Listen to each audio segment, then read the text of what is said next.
आज हम लोग बात करेंगे the only one legend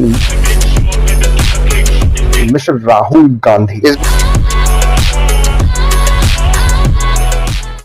video में हम लोग ये समझेंगे राहुल गांधी जी को सूरत डिस्ट्रिक्ट कोर्ट ने क्या कहा, क्यों उनकी लोकसभा की सीट वायनाड से छीनी गई उनसे, उनको क्यों डिस्क्वालीफाई किया गया एमपी के पोस्ट से, साथ ही साथ गुजरात हाई कोर्ट ने क्यों उनका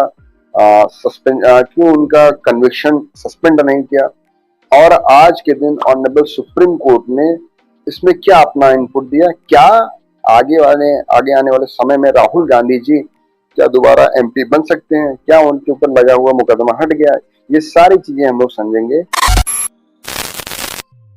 कहानी शुरुआत होती है कर्नाटका की रैली में। कर्नाटका में एक क्षेत्र जिसका नाम कोलार है। ये बात है 2019 की, जब कांग्रेस लीडर और former member of parliament Rahul Gandhi ji, वैसे भी वो बहुत सारे कंट्रोवर्सीज में हमेशा रहे हैं, तो उस रैली में उन्होंने एक स्टेटमेंट पास किया। वो स्टेटमेंट हम लोग देखेंगे, why all thieves share the Modi surname. इस स्टेटमेंट का सीधा मतलब ये था कि जितने भी मोदी सरनेम के लोग हैं, क्यों ये लोग हमेशा से चोर हुए हैं। अगर हम लोग बात करें तो कहीं कहीं इनके स्टेटमेंट में बड़ी सच्चाई है। अमीर मोदी, नीरव मोदी, नशील मोदी, निशल मोदी, देन मेहुल चौकसी, ये सारे लोगों ने 125 करोड़ का फ्रॉड करके देश से विदा हो गए हैं। तो इसका मतलब है राहुल गांधी जी ने सही किया और इनके नाम पे कंप्लेन नहीं होना चाहिए। अभी मजा आएगा ना भिड़ो। पर ये बात एक भारतीय जनता पार्टी के एमएलए और फॉर्मर गुजरात मिनिस्टर जो थे, उनका नाम पूर्णेश मोदी था, उन्होंने कहा राहुल गांधी जी ने सारे मोदी सरनेम वालों को बदनाम कर रहे हैं, तो इसलिए इनके ऊपर मैं कंप्लेन कर रहा हूं। और कंप्लेन रजिस्टर्ड हुआ under section 499 and 500 Indian penal code. जो 499 और 500 जो सेक्शन है, जो धारा है, ये डील करता है जब भी आप पब्लिक प्लेस में किसी पर्टिकुलर पर्सन या फिर किसी भी आदमी को गाली गलौज करते हैं तो आप डिफॉर्मेशन के भागीदार होते हैं, और इस सेक्शन में मैक्सिमम आपको 2 साल की सजा हो सकती है। तो इनके नाम पे कंप्लेंट लॉन्च हो गया। अब इनका मैटर एंटरटेन किया गया सूरत डिस्ट्रिक्ट कोर्ट के द्वारा, जिसमें इनको कन्विक्ट फाउंड किया गया और इनको 2 साल की जेल सुना दी गई। और ये कन्विक्शन हुआ मार्च में हुआ।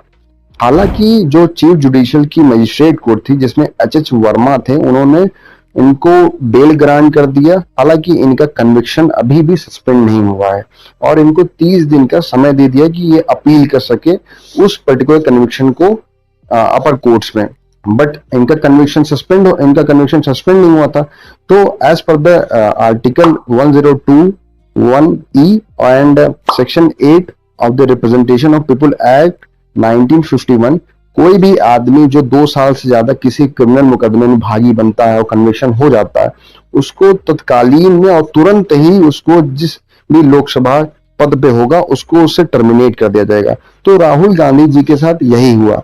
हालांकि अगर उनको 2 साल से 1 साल 1 दिन 2 दिन की भी कम की सजा मिली होती तब वो एमपी की पोस्ट को रिजर्व कर सकते थे, बट उनको 2 साल की सजा हुई और उनके कन्विक्शन हो गया और उनको बेल मिल गया। तो इस कारण से उनको एमपी के पोस्ट से डिस्क्वालीफाई कर दिया गया। अब राहुल गांधी जी को दूसरा झटका तब मिला जब उन्होंने सेशन कोर्ट में अपने कन्विक्शन के अगेंस्ट अपील किया, बट सेशन कोर्ट ने भी इनके अपील को डिसमिस कर दिया। हालांकि इनका बेल बना रहा। ये अभी भी आजाद पंछी हैं और ये कभी जेल नहीं गए।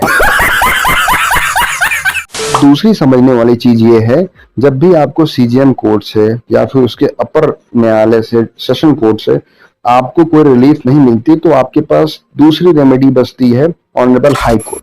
राहुल गांधी जी ने भी यही मैकेनिज्म को अपनाया।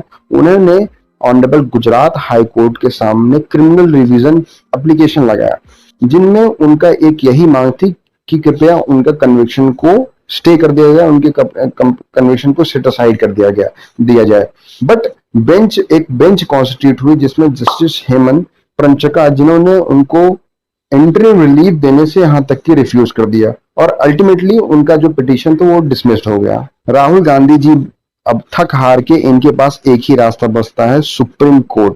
इन्होंने सुप्रीम कोर्ट में एक पिटीशन डाला जिसमें इनकी डिमांड ये थी कि काइंडली जो ऑनरेबल गुजरात हाई कोर्ट का डिसीजन है उसको स्टे किया जाए। ऑनरेबल सुप्रीम कोर्ट की एक बेंच कंप्राइज हुई जिसमें justice B.R. Gavai and P.K. Mishra ji उस जज के पीनल मेंबर थे, जिन्होंने इनको एक नोटिस इशू किया और इनके मैटर को 4 अगस्त को लिस्ट कर दिया। अगर हम लोग पूरे कहानी का सारांश समझे तो राहुल गांधी जी ने कर्नाटका 2019 में एक स्टेटमेंट पास किया जिसमें उन्होंने कहा कि सारे चोरों का सरनेम मोदी ही क्यों होता है। हालांकि उन्होंने इसका रेफरेंस नीरव मोदी और निखिल मोदी और उन सब लोगों को दिया जो देश में फाइनेंशियल क्राइम करके दूसरे देश में जाके बैठे हुए हैं, और ये नंबर ऑफ द पीपल हैं जिनका जो सेम सरनेम शेयर करते हैं। इनका टारगेट केवल वही लोग थे, बट वहाँ फॉर्मर एक चीफ मिनिस्टर थे गुजरात के और करंट MLA हैं, उन्होंने इनके नाम पे एक कंप्लेंट फाइल कर दिया 499 और 500 इंडियन पीनल कोड में, जो कि डिफेमेटरी से डील करता है। इसके बाद जब भी एक MP के नाम पे एक डिफेमेशन एक क्रिमिनल केस रजिस्टर्ड होता है तब उसके लिए बहुत प्रॉब्लमेटिक है। दूसरी चीज, अगर उस केस में अगर उसका 2 साल से ज्यादा कन्विक्शन हो जाता है तो article 102 and section 8 of the representation act के तहत उस आदमी की लोकसभा की सीट उससे छीन ली जाएगी। अगर 2 साल से 1 दिन का भी कम समय है तो उसको सस्टेन किया जाएगा कि आप सांसद बने रहिए। बट इनके केस में इनको मैक्सिमम पनिशमेंट दे दिया गया ट्रायल कोर्ट के द्वारा, और उसके साथ ही साथ ऑनरेबल हाई कोर्ट गुजरात ने इनके मैटर को एंटरटेन नहीं किया और इनके मैटर को रिजेक्ट कर दिया, और ये रिजेक्शन बहुत ही अर्ली हुआ था, कोई खासा इंटरप्रिटेशन नहीं हुआ।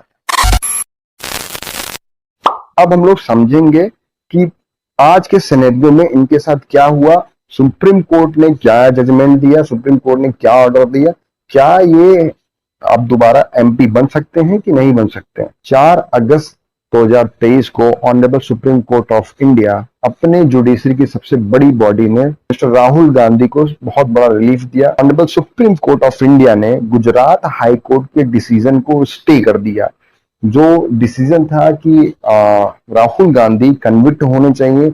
अपार्ट फ्रॉम दैट उनका 2 ईयर का जो कन्विक्शन था उसको स्टे कर दिया गया। इस स्टे के बाद इस ऑर्डर के बाद राहुल गांधी जी डिस्क्वालिफिकेशन से दोबारा रिस्टोर हो सकता। साथ ही साथ सुप्रीम कोर्ट ऑफ इंडिया ने यह भी कहा कि ऑनरेबल गुजरात हाई कोर्ट ने बिना मैटर को समझे, बिना मैटर को बूझे वो अपील को रिजेक्ट कर दिया। अपार्ट फ्रॉम दम ट्रायल कोर्ट और सेशन कोर्ट ने बिना किसी सब्सटेंटिव रीजन के उन्होंने मैक्सिमम पनिशमेंट इम्पोज कर दिया, और उसका रिकशन ये हुआ कि मिस्टर राहुल गांधी जो वायनाड के MP थे उनको टर्मिनेट कर दिया गया उनके post under the article 102 and section 8 of the representation of people act. तो अब राहुल गांधी जी दोबारा MP बन सकते हैं और उनका जो डिस्क्वालिफिकेशन था वो दोबारा से रिस्टोर हो गया है। Thank you for joining us, kindly hit the subscribe button and like the video and share the video if you like that.